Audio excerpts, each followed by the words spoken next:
Olá, bem-vindos ao Innovation for the Future Game World Builder Interview.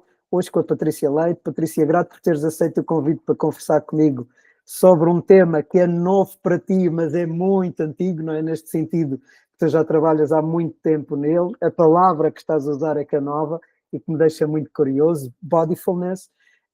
Então, grato por teres aceito este convite para vires mostrar esse conceito e mostrares o teu trabalho e aquilo que tu tens estado a fazer ao longo da tua carreira. Grata também a ti pelo convite, Marco. Muito feliz de estar aqui e falar um bocadinho aí do que está por trás desse Bodyfulness.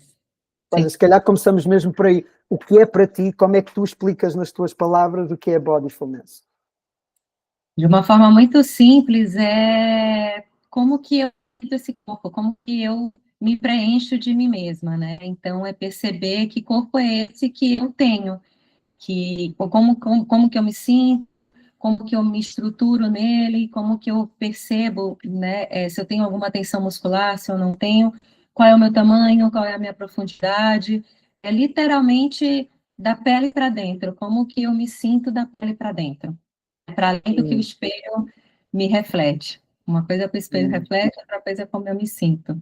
Então, esse nome, né, é me encher de mim mesma, me perceber cheia de mim mesma, de tudo que me compõe.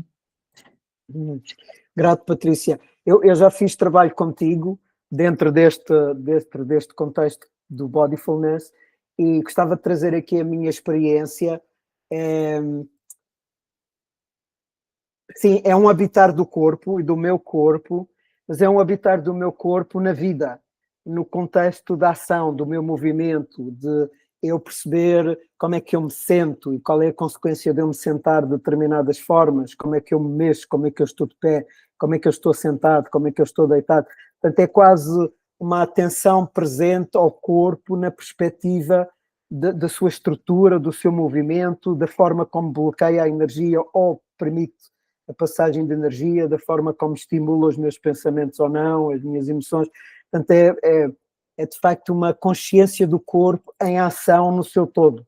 E isso foi algo que foi importante para mim no trabalho que fiz contigo, foi de ter de ser cotidiano. Não é muitas das práticas que estão relacionadas com o corpo tiram-me do cotidiano, levam-me para um outro sítio, não é?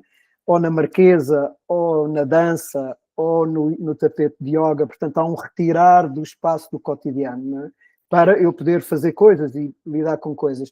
E tu colocas no espaço do cotidiano, convidas a pessoa a ser quem é, a trabalhar a partir do que é, e é isso que vai evoluindo. Então é completamente diferente, porque traz esse elemento. Sim, estamos num laboratório, às vezes até podemos estar num jardim, ou na praia, ou noutro sítio qualquer, portanto, mas há um laboratório de facto, e esse laboratório está muito próximo com a vida, com os movimentos da vida. Como é que chega até ti este feedback da minha percepção do trabalho que fiz contigo? É maravilhoso que chega, porque é exatamente essa a proposta. Na verdade, esse habitar meu corpo vem de uma pesquisa pessoal minha. Eu venho da educação física. Então, eu habitei minha vida inteira um corpo de performance com um objetivo específico, seja para ficar forte, seja para correr maratona. E de uns tempos eu comecei a me questionar que corpo que é esse, como que eu faço o movimento? É o mesmo movimento, eu posso fazer um movimento, né? As pessoas conhecem, ou dar um nome para uma prática. Então, prática de yoga, tá, mas como é que eu estou fazendo essa prática? Ela vem de que lugar? Não é sobre copiar o movimento, é perceber o que vai ali dentro de mim e como que eu levo isso para a minha vida prática. Porque o que acontecia comigo também era como se eu habitasse corpos em diferentes funções. Então, quando eu estou na sala de ginástica, eu estou ali na performance, mas aí eu saio e é como se fosse um outro corpo que eu estou habitando. Não, como que eu consigo continuar com aquilo que eu tinha sentido naquele ambiente? E acho que essa é a minha grande pesquisa, minha pessoal, propõe aos alunos. E também é uma pesquisa muito potente e também amedrontadora, porque é muita quebra de paradigma, né? Do tipo, nossa, eu nunca tinha percebido como que eu tenho tensão nas minhas mãos. porque nós temos uns mapas, né, que o outro nos fala, ou o professor, o fisioterapeuta, o mesmo terapeuta, ele te dá um mapa. E a gente sabe, então eu sei que essa zona é uma zona que está sempre tensa. Quando vem eu e te pergunto assim, as tuas mãos, como que as tuas mãos estão? E você leva o olhar para outros lugares do corpo que não são tão óbvios ou tão falados, quando eu levo, eu trago muito a coisa da pesquisa dos ossos, né? Acostumado a falar de músculos, mas ninguém pergunta como que você sente os teus ossos. Então, quando vem dessa outra forma, né, te instiga em lugares não óbvios, você acaba por se perceber fora da sala de prática, porque meio que o aluno, né, ou o cliente, ou quer que seja o nome que a gente dê, quando ele sai da prática, ele sai com pontos de interrogação. Ele não sai com respostas. Ele entende muitas coisas, mas é como se a pesquisa se mantém, né? E essa pesquisa que se mantém é que faz com que ele se perceba em outros lugares que não na sala da prática, na vida, né? Estou num jardim e de repente percebo, nossa, minha boca está fechando de novo. O que se passa aqui? É uma autopesquisa. Eu acho que esse é o principal. Acho que uma das minhas principais características é o convite para a autopesquisa, sem pressa de ter resposta. Hum. Simplesmente se pesquisar, é muito processo, né? Se Hum. pesquisar, se observar. Acho que é Obrigado, isso. Patrícia, por teres trazido mais estrutura para o que significa para ti Bodyfulness. E eu gostava que tu começaste por dizer, não é, que já te licenciaste em Motricidade Humana, em Educação Física. Eu gostava que tu fosses mais para trás e conversasses o que é que foi, quais são as raízes do Bodyfulness, como é que tu chegaste aqui, não é? O que é que te levou a trabalhar com o corpo, o que é que te encantou, como é que tu foste descobrindo o corpo, o que é que foram os limites que tu encontraste, o que é que foste procurar para lidar com esses limites. Portanto, como é que foi esta caminhada, desde que tu te reconheces, no sentido de estar a fazê-la consciente, como é que foi esta caminhada para chegar aqui a este conceito, a esta forma de entender o corpo e de segurar o espaço para os outros? Como é que foi esse teu caminho? Vamos lá.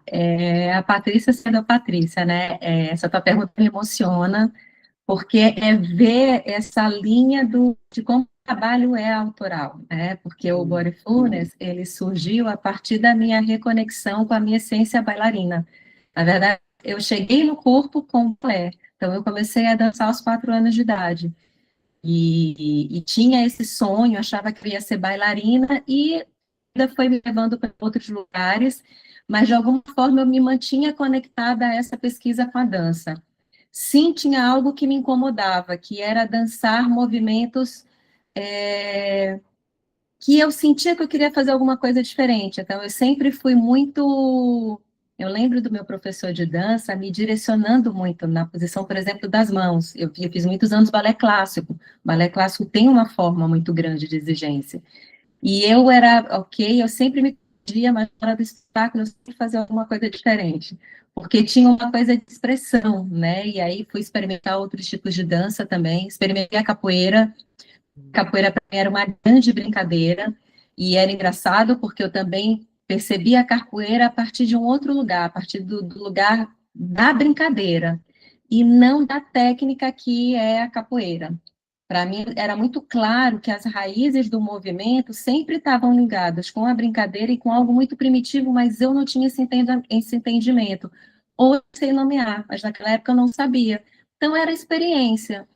Aí caí na educação física, caí porque eu não podia seguir a arte, então o que mais se aproximava era a educação física. E sempre era muito confuso o que eu sentia e o que eu aprendia na faculdade, né? Era muito claro que existia algo ali que não era falado. Então, eu continuava com uma pesquisa, mas era tudo muito inconsciente. As minhas aulas, desde quando eu comecei a dar aula, eram aulas da Patrícia. E eu não sabia por que eram aulas da Patrícia, era porque tinha essa experimentação, só que eu era muito inconsciente isso. E pronto, comecei a trabalhar com várias pessoas com o meu processo de mudança de país, que foi um enorme marco, assim, né, na minha vida. A migração, ela foi um grande portal, assim como a gravidez também. E o processo de maturação mesmo, pós-40, né, entrada ali na perimenopausa, eu comecei a passar por um processo onde o corpo não me dava as respostas que eu estava acostumada a que ele me desse. O processo deixou de ser linear. Então, eu fazia um determinado treino e a resposta não era exatamente a que eu estava esperando. E ali teve uma grande abertura para, deixa eu ver qual que é a resposta. Eu tive ali um marco de parar de querer usar o meu corpo em busca de um resultado, e é quase que me abrir para ver o que ele me trazia. E aí teve uma grande reconexão com a dança. E foi quando eu reconectei com uma dança, mas não uma dança para apresentar, ou uma dança que se encaixasse em algum tipo de prática. Era uma dança onde eu me organizava, eu sentia me organizar em termos. Eu comecei a me perceber quase que como luta interna, assim, eu trago isso para os alunos, eu falei, coloca uma lupa interna. Quando você faz um movimento, fecha os olhos e sente esse movimento. Foi uma paixão pelo meu corpo, da pele para dentro, não sei explicar isso, não sei colocar em palavras. E isso eu comecei a olhar no corpo das pessoas, então, eu via o corpo para além do que elas me falavam, para além do que o espelho mostra, eu via esse corpo quase que como se fosse uma visão de raio-x, o que que aquilo tudo está acontecendo dentro da gente, né? Então, a minha conexão com o corpo sempre é a minha essência, assim, o meu corpo é a minha grande ferramenta, ele é veículo, ele é estudo, ele é o que me mantém viva. Eu tenho um apego enorme, né? Não com esse corpo de ter 2 braços e 2 pernas, não, mas na capacidade que eu tenho de me acessar em termos de consciência, né? Isso que tu falaste da consciência, por meio desse corpo, usando os sentidos, usando o peso do corpo, usando o tamanho, usando as possibilidades. Eu acho que é por aí, né? É uma reconexão, né? Com algo que eu sempre tive, mas eu não tinha clareza, ou eu não tinha consciência. E o envelhecimento, né? A própria maturidade foi me trazendo consciência, né? Então, consciência para o meu pé, observar o meu pé, que tamanho que ele tem, que forma que ele tem, que ele é mutável. Isso é uma coisa que ninguém fala em nenhuma prática e a gente não aprende no livro, né? O quanto o nosso corpo é mutável em todos os aspectos. A gente aprende que ele é mutável mentalmente, a coisa da neuroplasticidade, mas a gente não enxerga o quanto a gente é neuroplástico corpo inteiro, né? O quanto esse corpo muda o tempo todo, a temperatura, o tônus, a cor, tudo isso ficou muito vivo para mim. Acho que eu respondi mais ou menos assim. Grato, Patrícia. Gostava que tu trouxesses também, porque quem te vê, quem te observa, quem faz a prática contigo, e se calhar algumas das pessoas que estão aqui a ouvir esta conversa já tiveram esse gosto, ou de fazer num dia aberto, aqui da comunidade de bem-estar e saúde de Carcavelos, ou de fazer prática mesmo contigo no InMovement. Então, tu na tua prática, para além do conhecimento da estrutura do corpo físico, da sua estrutura óssea, dos muscular, trazes a fáscia e o conhecimento inerente à fáscia, trazes os jogos e a forma como o jogo e a diversão, os pequenos jogos e as pequenas diversões ajudam a trabalhar o corpo e a soltar o corpo, trazes a capacidade, trazes a música e a dança para dentro e, portanto, o chamar da alegria, mesmo que as pessoas, às vezes, estamos em sofrimento, porque há dor nisto, há dor naquilo, há outro, não é? Mas trazer a alegria como parte do processo de lidar com o corpo, de soltar a tensão, de estar presente ao corpo. Então, tu vais incluindo uma quantidade de elementos que não são lineares, não é? Se nós formos a um consultório de fisioterapia, não vamos encontrar esse lá, não é? Então, que não são lineares. E eu gostava de saber, que tu trouxesses um pouco, como é que tu foste aprendendo sobre isso? Como é que tu foste experimentando? Como é que isso te informou e te informa sobre o que é esta prática de trabalhar com o corpo e de pôr a atenção no corpo enquanto catedral, enquanto veículo que nos transporta para a vida, que nos leva na vida, não é? E foi muito bonito, em particular, ver tatuado no dia aberto do dia 2 de agosto, porque adultos, estavam adultos mais séniores e estavam crianças. E então todos a brincar e todos naquela interação com o corpo, com o movimento, com a dança. E foi particularmente bonito ver esse encontro de gerações, não é? Esse encontro de diferentes pessoas, portanto, cada uma com relações completamente diferentes com o corpo, mas estarem lá e estarem a usar o corpo para aquele momento, para fazer sentido daquele momento. Não gostava que tu fosses um pouco por aqui, explorasses como é que dentro do Mindfulness está estas dinâmicas, o que é que te fez trazer, como é que tu foste experimentando e descobrindo o valor de cada uma delas, não é? Porque hoje já não é só a educação física e o conhecimento do corpo, tu já adicionaste muito mais ferramentas e muito mais elementos dentro do que é esta prática e do que significa esta prática, incluindo a prática da meditação. Portanto, o que é que lá está e como é que tu foste descobrindo isso? É um pouco também, gostava que tu explorasses por aqui. Boa. Isso também teve a ver, né, com a minha vinda para cá, para Portugal, porque o que aconteceu? Antes de eu vir para cá, eu tinha descoberto a fáscia, né, as fáscias musculares. Quando eu descobri a fáscia, eu entendi que literalmente o corpo era mesmo muito integrado por um tecido real, não se tratava de uma energia, de algo holístico, de algo imaginário, né, como os meridianos, por exemplo, da medicina chinesa, bem entre aspas, né, porque, enfim. Mas pronto, não se tratava de algo energético, mas era algo real, era um tecido. E esse tecido, ele responde o tempo todo. Então, eu já tinha entendido e já estava curiosa com esse tecido que era fácil, que até então eu nunca tinha estudado. Então, ali eu já estava me experimentando. Ok, tem uma pessoa que chama Ido Portal, que para mim é uma grande referência da cultura de movimento. Ele é israelita. E eu, quando eu vim para cá, eu tive a oportunidade de fazer um curso com ele presencialmente. Só que, e eu achava que esse curso era em Portugal. Eu achava que esse curso ia ser em português. O curso foi em inglês, mas eram uns 60 pessoas, eu não falava uma palavra em inglês, né? Então, o fato de eu não falar inglês, não perceber, eu percebia muito uma coisa, falar eu não falava, perceber eu pescava algumas poucas palavras. Aquilo me obrigou com que eu me abrisse completamente ao sentir o que aquele homem estava fazendo, qual que era a proposta que ele trazia.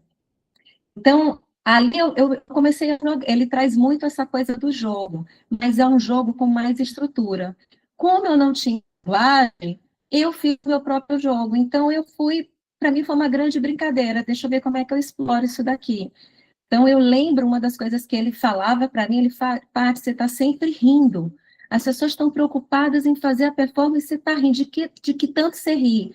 E ele falava algumas coisas em português, porque ele também vivenciou muita coisa no Brasil, vivenciou a capoeira. Então, a cultura de movimento nasceu de cultura de movimento. Não é yoga, não é capoeira, não é dança, não é luta mesmo tempo, é yoga, capoeira, é tudo junto, é explorar essa capacidade que a gente tem de se mover. E eu falava para ele, eu tô rindo, porque eu não entendo o que você fala, mas eu entendo o que teu corpo fala. E eu tô aqui nas minhas viagens, que eu tô achando fantástico. Então, essa alegria, ela é genuína quando eu tô dando aula também. Porque é quase que uma paixão que eu fico pela pessoa ali, de ver as possibilidades que a gente tem, enormes, e que a gente não acessa. E que às vezes a pessoa tem um bloqueio aqui, mas o corpo está completamente apto, assim, para experimentar. Então, o recurso da brincadeira e de usar, eu uso materiais muito coloridos, materiais muito simples. Por isso que eu consigo atender uma criança, uma senhora de 70 anos, uma mulher de 50, uma outra de 20, porque, no fundo, é convidar as pessoas para jogarem. E com os materiais que eu uso, são materiais fora dos usuais, então, a pessoa, obrigatoriamente, ela já não tem uma caixa com que ela se enquadrar, porque dá uma caneta e vê que movimentos que essa caneta pode fazer e me levar. Então, foi muito natural trazer essa brincadeira. E se vem a brincadeira, vem o gozo. em muitos momentos, né, tem a frustração, tem muitos momentos de frustração, porque você percebe tensões que até então você não tinha, tem movimentos que eu ponho e que, se calhar, a pessoa não consegue fazer, tem a autodescoberta dela, né, a autoexploração. Então, você vê as pessoas rindo e se divertindo ali naquele âmbito, né, do que é convidado. Então, eu acho que foi muito, literalmente, eu me coloquei num lugar de aprendiz. Eu sempre fui muito dura no sentido de performance, né? Sempre fui muito crítica comigo. Então, eu preciso estudar as coisas e saber muito a fundo, e sempre eu quero mais. Então, sempre tem essa escada que eu fico subindo em busca de conhecimento. Por isso que eu fui atrás de tantos conhecimentos fora da minha área, porque a minha área eu não conseguia explicar. A brincadeira na prática, ela trouxe leveza para o meu processo. Um processo que mentalmente tem muito exigência, na prática tem uma exigência física, mas ela é leve, né? Eu acho que a brincadeira entrou intuitivamente, eu trouxe a brincadeira para o meu processo pessoal. Eu precisava trazer leveza para poder explorar, né? E é uma das grandes características, assim, também, essa da brincadeira, e é um grande desafio sustentar esse lugar de propor brincadeira, porque para a criança é fácil, mas para o adulto, como assim vou brincar disso? Pá, me explica o que eu tenho que fazer, né? Então, é um lugar desafiador você se permitir brincar, se permitir errar. Tem muito ouro, assim, por trás da prática de uma forma inconsciente, né? Lidar com erro e com acerto, com a frustração, com o fracasso e ao mesmo tempo com o ganho. É tudo junto e ao mesmo tempo, assim, né? Enfim. Grato, Patrícia. Como é que tu não estás só a ficar nesta dimensão do corpo? Por exemplo, foste chamar a aromaterapia, estás a trazer os óleos essenciais e usas os óleos essenciais também na tua prática, também nesta interação entre o corpo e a cura. Fala um pouco sobre isso. O que é que te atrai nos óleos? Porque é que os óleos são importantes dentro desta dimensão de trabalho que tu estás a abrir?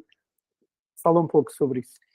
Isso também começou por acaso, Marco. Isso foi na pandemia que começou, e eu dava aula na minha casa. E aí, na pandemia, eu descobri o ouro do sensorial. Então, começou com os movimentos que eu comecei a fazer na parede, não foi uma coisa pensada, foi uma coisa que eu estava um dia praticando, e eu comecei a perceber a textura da parede. E naquele movimento de textura da parede, eu, outras entradas, olha, sensorial é importante, que mais coisas? Aí eu comecei a pegar objetos, comecei a sentir a temperatura. E aí alguém me apresentou a do Terra, uma amiga, e falou assim, Paty, tem os óleos essenciais? Eu falei, beleza. Ela me explicou muito a parte física dos óleos, né, para que serviam e tudo. E um dia de praia, eu fui experimentar, senti, e esse cheiro me abriu muitas portas. E falei, tem muito mais coisa aqui para eu pesquisar, claro, é sentido, é sensorial. Então, por que não? E aí eu comecei a fazer a experiência comigo e depois com alunos, no sentido de colocar determinados óleos no difusor e ver o que acontecia naquela prática. E aí, outro dia, eu trocava de óleo. E ali eu comecei a tocar também, né? Eu antes tocava muitas pessoas, até a pandemia, o meu toque era um toque de correção. Então, né, trazer a pessoa para... Sempre ela tinha muito esse lugar da correção.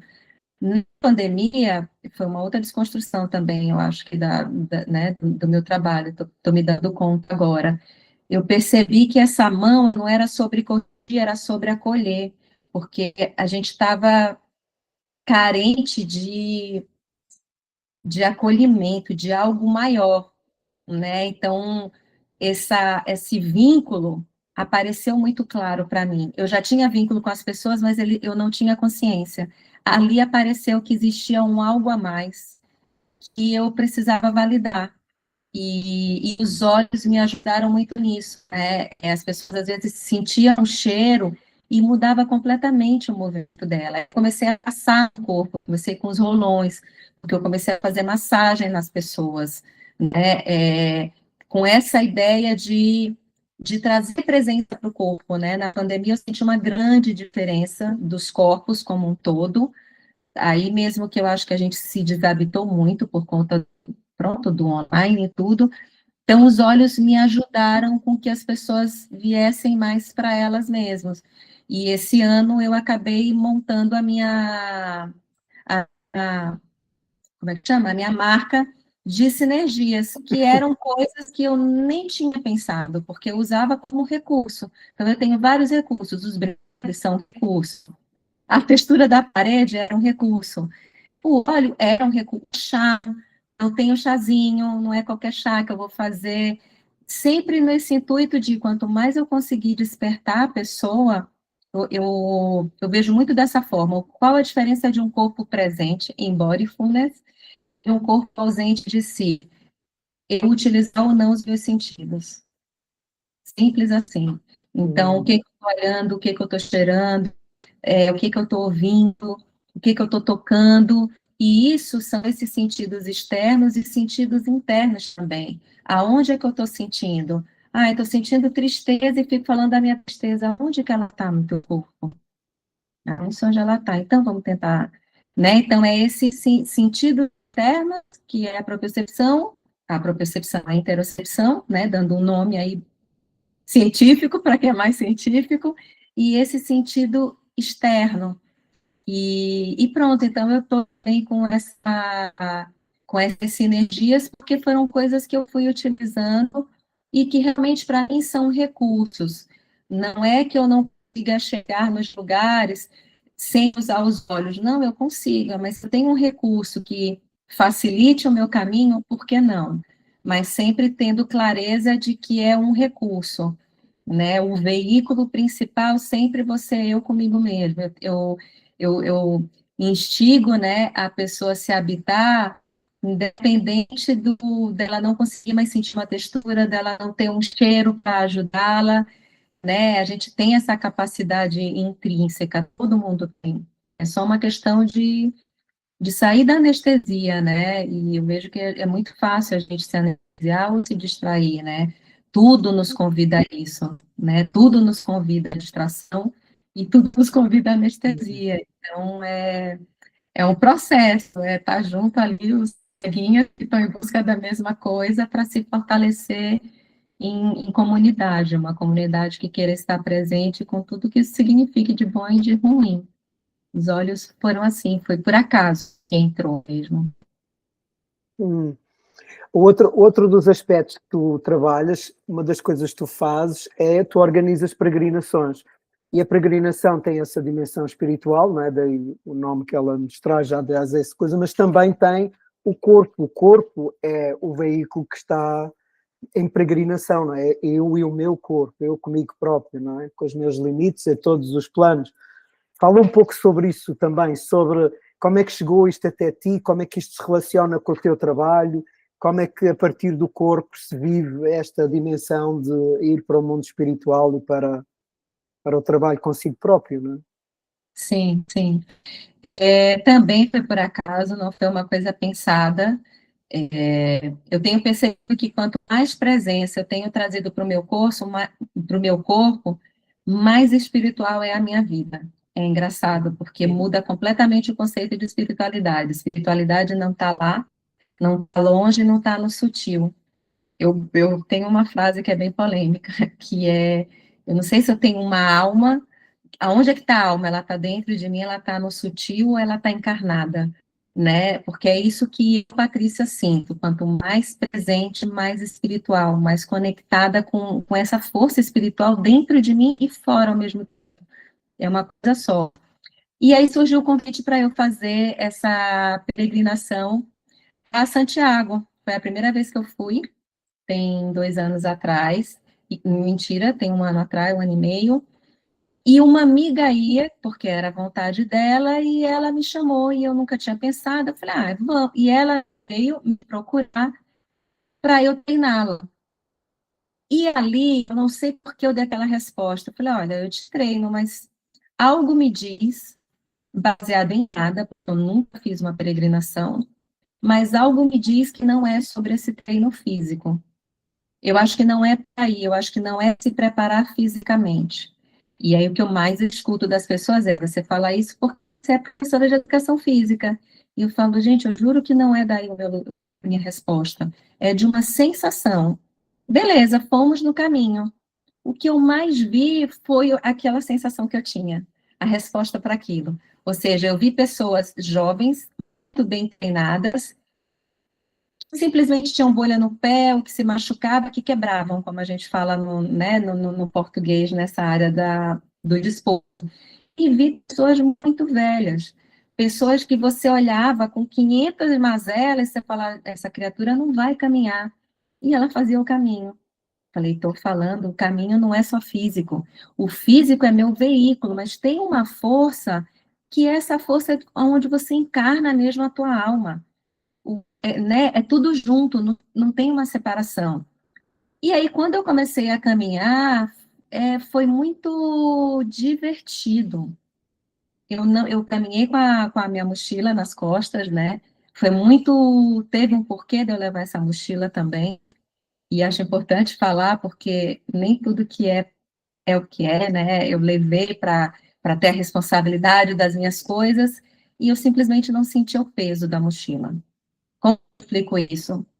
Magia do caminho, né? Era uma mochila de 30 quilos, ela não me pesava, eu dançava, e eu estou falando de andar 20 quilômetros por dia, de andar 15 quilômetros, parece assim, é muito, e não é a forma como você faz. Então, depois que eu terminei o caminho, que eu terminei num êxtase total, fiz com pessoas, né? Fiz em grupo, depois eu senti que eu precisava fazer uma parte a mais sozinha, era um sentir que eu tinha, me senti extremamente segura, mesmo não tendo ideia de onde eu estava. Eu voltei e eu senti que eu precisava juntar as duas coisas. Eu queria levar essa caminhada a partir da minha percepção, convidar as pessoas a perceberem essa peregrinação, sim, que é espiritual, mas que também pode ser leve.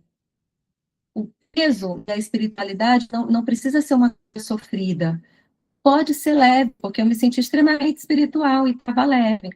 E, ao mesmo tempo, eu queria combinar com o trabalho do feminino também, que é o trabalho que eu faço com as rodas de mulheres. Por quê? Porque aquele caminhar, eu me sentia muito caminhando na vida. Por um acaso, eu caminhei em Santiago, mas Santiago era só um acaso, era só um lugar, como eu posso ir para Sintra e fazer essa mesma peregrinação, porque era sobre dar os passos da tua vida, perceber como que o caminho é uma analogia só, né? Só que, claro, toda a energia do local, tem todo o simbolismo que te ajuda e que traz um algo a mais, mas traz um algo a mais, né?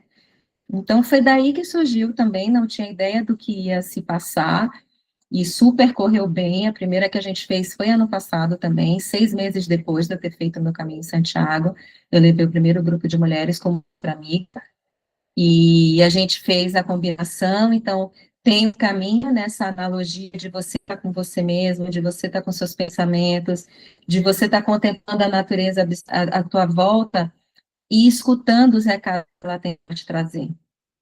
Tem isso do caminho. Você se separa um pouco dos ruídos do teu dia a dia, né? Da tua rotina, do cotidiano. E quando a gente para nos lugares, a gente se reúne em roda e a gente vai fazer o trabalho de feminino, que é experimentar esse corpo mulher, né? Como que a gente se habita e tudo que traz, né? De ancestral mesmo. É um trabalho muito de ancestralidade. Foi uma coisa que também cheguei por acaso, eu te contando, eu vejo que nada eu fui buscar. Eu simplesmente que eu me abri, fui experimentando, vi o que acontecia e dividi essa experiência com outro, do tipo, fiz isso. Quer experimentar, Marco? Vê como é que chega para ti. E aí eu via que a coisa ia fazendo sentido para as pessoas, né? Então, a peregrinação hoje, não sei amanhã, mas hoje eu vejo ela nessa integração do caminhar e da pausa para sentar, para falar, né, do que eu caminhei, ou para me conscientizar do que eu caminhei, né? Eu preciso dos dois movimentos, assim, né? Acho que é isso, Marco. Foi assim, Hum, mas caso. hum. Quando tu agora seccionas aquilo que é a tua ação a partir destas aprendizagens e olhas para a frente, o que é que está mais vivo em ti? O que está mais vivo em mim? Quando tu fala o que está mais vivo, é o que tu quer fazer, Paty? Como O que é que você tu se queres vê? experimentar? O que é que tu queres seguir? O que é que está aí, não? O que é que está aqui ao alcance do passo, não é? Onde tu te vais meter, onde vais continuar a fazer esta exploração? Eu quero experimentar muito, muito, muito mais camadas com o feminino, sem dúvida, né? Acabei de voltar de Barcelona, que é um trabalho meu pessoal, mas que isso transborda no meu trabalho. E eu vivi na pele essa potência de uma forma cada vez maior do que acontece quando a gente está entre mulheres e o quanto a gente pode ser espaço seguro para outras mulheres. A minha grande vontade é de conseguir fazer isso com homens também, mas para já o que está a passo é realmente trazer essa quebra de paradigmas, né, do que é ser mulher e atravessar a raiva, porque a verdade é que quando a gente está entre mulheres vem muita raiva. E eu acho que entre mulheres a gente precisa atravessar essa raiva, não ficar nela. E eu sinto muito isso no trabalho do feminino. É muito fácil, né, vir ficar ali na raiva e contra o patriarcado, só que a gente não sai do lugar, porque o corpo se fecha, e quando o corpo se fecha, não tem movimento, né? Então, eu acho que é ok, reconheci, validei, e que mais? Como fazer diferente? Né? Acho que me vem muita palavra amor, de verdade é sustentar que pode sim ser através do amor, pode sim ser através da leveza, não no lugar de enganação, no sentido de criar uma fantasia, não é isso, mas que também não precisa ser a luta, né? Como a gente fala, sabe? A luta do dia a dia, vou para uma luta. Não, por que tem que ser sem luta, né? Então, acho que é isso que me enche, assim, né, de tesão. E criança, porque a criança é onde eu quero estar, né? Eu já falei isso contigo sobre a criança interior, né? E eu quero estar nessa criança que é curiosa, nessa criança que é divertida. Eu tô envelhecendo, então eu me vejo chegando aos 100 com a mesma capacidade de amar, com a mesma curiosidade, e eu só vou conseguir fazer isso se eu me manter próximo da criança, que é essa criança que sim, tem uma inocência, sim, tem uma curiosidade, sim, tem uma resiliência, tem tudo, né? Então, é onde eu vejo, assim, mais, hoje, nesse momento, é o que me move, assim, né? Me move essa interação, né? Entre essas forças, assim, né? Trazer o yin para a cena. Por que que eu não me vejo agora indo fazer homens e mulheres? Porque eu sinto um entorno muito yang.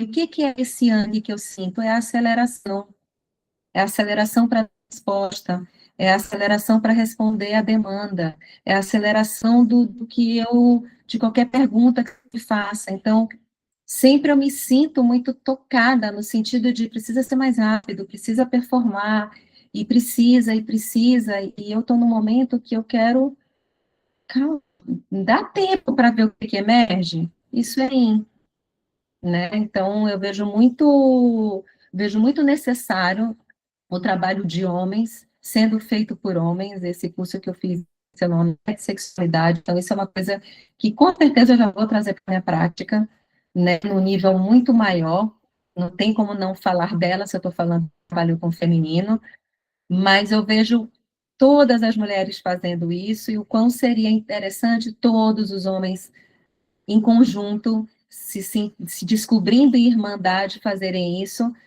para no segundo momento, ok, temos adultos não feridos. Então vamos juntar esses adultos, né? Eu acho que seja mais fácil, né, do que tratar feridas tão diferentes, né? E, infelizmente ou felizmente, elas são muito diferentes no contexto que a gente tem vivido, né? Não sei, para hoje é isso. Você bem me conhece, Marco, amanhã eu posso falar assim, Marco, afinal, não, é junto mesmo que se faz a magia, né? Mas tem cada um no seu lugar na teia, né? Eu falo muito da teia também, cada um no seu lugar na teia, validando a importância, né? Não é tirar a importância do masculino, muito pelo contrário, é só ter a consciência do lugar que eu estou, né? Como que eu posso me relacionar de uma forma menos ferida, né? Para não estar respondendo tanto.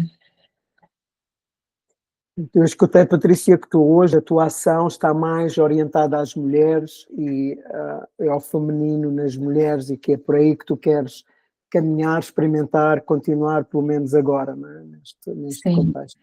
Também escutei ao longo da conversa que as mulheres que estão nesta fase da pré-menopausa, menopausa e que estão a atingir a senioridade, que é algo que também te interessa trabalhar, desde logo porque tem a ver com o que tu estás a viver, mas também com aquilo que tu sentes que está no campo social e no contexto social e que tanto que é algo que também te interessa.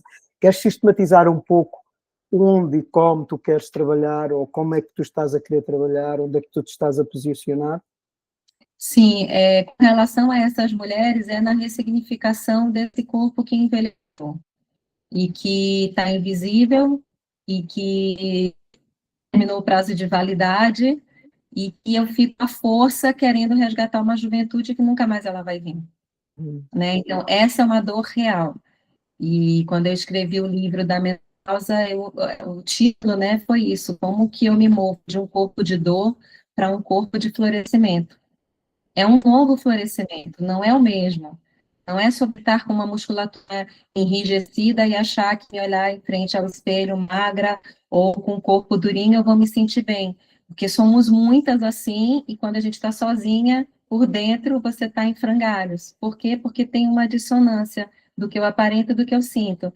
Então, o que eu quero, né, porque eu trabalho com essas mulheres, é essa olhar para o espelho e ressignificar esse olhar, né? Olhar para o espelho e não ficar vendo as rugas, e veja as minhas rugas, as formas que mudam. É não brigar com isso, é entender que isso é uma fase, que como toda outra vai passar, e que bom. Espero que seja isso mesmo, porque senão o jogo acaba antes e a gente morre jovem, né? Então, acho que é trazer essa ciclicidade, entender a criança, entender a adolescência e não entender a maturidade ou a menopausa como uma nova adolescência. Eu não gosto desse discurso, porque eu acho que a nova adolescência, de alguma forma, eu estou atrás de resgatar o que ficou. E não é sobre resgatar, é sobre descobrir que momento que é esse, né? Em termos de sintomas, entender que os sintomas são muitos os sintomas, sim, são muitos os sintomas, mas o que esse sintoma me traz? Então, eu trabalho muito com a escuta. Eu tenho os olhos, por exemplo, de novo, tenho ferramentas para ajudar nos fogachos, que são os calorões. Mas é sobre usar já essa ferramenta? Será que não é interessante escutar o que esse fogacho está falando de quê? Talvez ele esteja falando de uma pressão interna gigantesca que eu tenho, e o corpo se autorregula por esse aumento de temperatura. Se eu calo esse sintoma, eu perco esse ouro. Ele vai se transformar num outro sintoma mais na frente, né? Então, eu trago muito eu devolvo, né? É por isso que eu falo das perguntas, eu devolvo para as mulheres, né? Eu escuto muito o equilíbrio, então as pessoas me procuram porque elas começaram a cair e elas veem que na menopausa é muito comum as mulheres caírem porque tem a diminuição de massa magra, né? De músculo, tem uma questão com osteoporose, então elas têm medo. E o que falo, né, será que a gente cai porque a gente perdeu a noção do espaço que a gente ocupa? De tão se sentir invisível? Então, é muito diferente a abordagem, né? Sim, é importante ter músculo, mas só tem uma forma de se fazer? Será que é isso ou é outra coisa? E mas eu preciso de tempo, eu preciso de espaço para perceber como que eu estou sentindo isso que é a menopausa e que é um período gigantesco, porque a menopausa é só um dia, né? Parou de menstruar, um ano depois, aquele dia não menstruou mais, está na menopausa. o período entre perimenopausa e pós-menopausa, a gente está falando de uma pessoa que chega aos 80, eu estou falando de 30 anos de vida. Então, é muito tempo, eu preciso aceitar que é um processo, e que é um processo não linear, porque senão vai ser dolorido, né? Vai chegar uma hora que não tem mais peneira para tapar o sol, né? Então, é por aí, e é um processo que eu tenho vivido comigo mesma, com tudo que ele não é fácil. Não é fácil eu me olhar no espelho, eu sou professora, né? Então, eu já tive o corpo escultural. Não é fácil. Eu me olho no espelho, nossa, tua perna mudou, né? A bunda mudou. Mudei. E aí? E como é que eu acho o belo na nova forma? E é capaz, é possível. Porque se eu consigo, então é possível, porque a mudança é a mudança de perspectiva, é do nosso olhar, não é do olhar do outro. Acho que isso também, quando a gente amadurece para o homem também, você vai diminuindo o que o outro pensa de você, tá lá. Sempre vai estar lá, porque todo mundo quer ser amado, é humano que quer ser amado, né? Ser visto. Mas tem um outro lugar que você fala, não, mas espera lá, né? Sou eu. Quando eu morrer, sou eu comigo mesmo. Então, tem que ser o olhar comigo. Eu preciso amar de verdade, né? Para eu ser a minha melhor companheira, a minha melhor amiga. Eu acho que é isso que eu acho, não. É isso que eu mais trago, é o fazer as pazes com você, né? Honrando toda a tua trajetória, né? Honrando todo esse corpo que tanto você viveu. Olha que bênção, quantas pessoas morrem ao nascer. E você está aqui com 51 anos, nossa, parabéns, que bom que você está viva, né? É isso. Grato, Patrícia. Estamos no fim da nossa conversa, desta viagem que fizemos aqui em conjunto. E eu, para a última pergunta, quero te perguntar como é que tu descreves a tua essência nas tuas palavras? Como é que tu descreves a essência da Patrícia Leite nas tuas palavras? É uma grande brincante. A minha essência é uma essência brincante, uma essência muito apaixonada, muito entregue às sensações, emoções, eu transbordo muito, muito, muito, e muito amorosa, assim.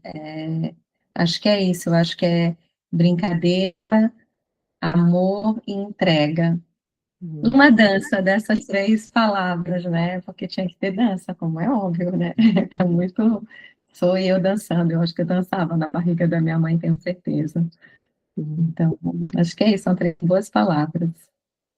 Grato, Patrícia, por teres feito aqui esta conversa comigo, teres trazido para cima da mesa quem tu és, o que é que tu andas a explorar, o que é que te encanta neste momento e que esta gravação possa chegar a muitas pessoas que venham ter Ah, contigo aqui a Carcavelos, ao bairro de São Miguel das Encostas, ao In Movement, para te conhecer e para receber da tua arte. Bem-haja. ai, muito, muito, muito, muito, muita, muita, muita, muita alegria de ter passado aqui essa uma hora contigo. Foi muito bom, me sinto muito lisonjeada. E é isso, que muitas pessoas cheguem a nós, né, que somem aí a essa comunidade que a gente está querendo viver e está querendo plasmar, né, uma comunidade com mais vínculos, né, com vínculo mesmo, acho que é vínculo a palavra, e pronto, que isso gere bem-estar físico, psíquico, emocional, social, a gente se mantenha aí firme nesse propósito. Obrigada, Marco. Muito, muito, muito obrigada mesmo. Grato, Foi uma Patrícia. delícia.